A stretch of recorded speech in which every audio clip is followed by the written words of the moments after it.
Alright, so this is going to be a review of the classes. So Java is an object-oriented programming language where every program has at least one class.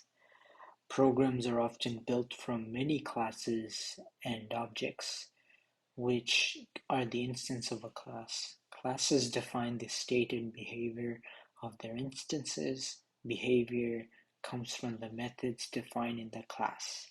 States come from instance fields declared inside the class.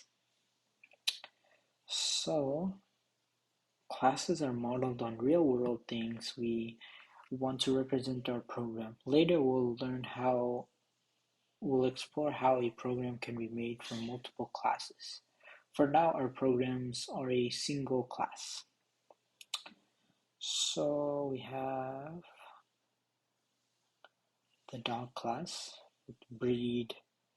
You have a constructor here, and then you have the main method here.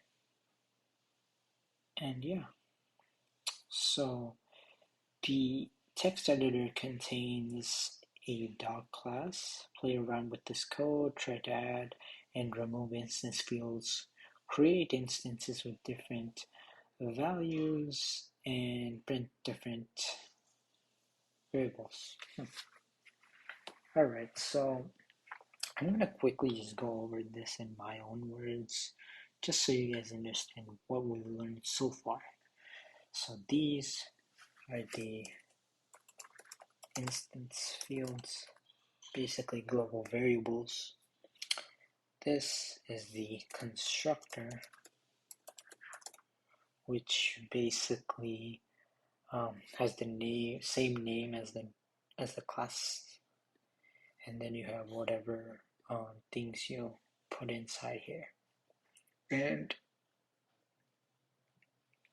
you need to set it equal.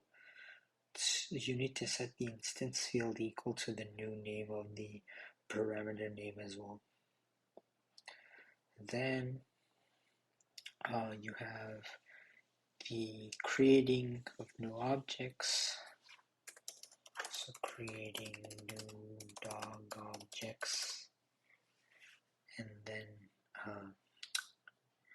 you basically use the boolean to find out the age of the dogs. If he does older, total dog years, all of that, and you can access it using the main instance field that we learned in the last video. But that is going to end it for this video. In the next video, we will be doing a quiz, I believe. So I'll see you guys on the next one, and have a great day. If you haven't already, please consider subscribing, and have a great day.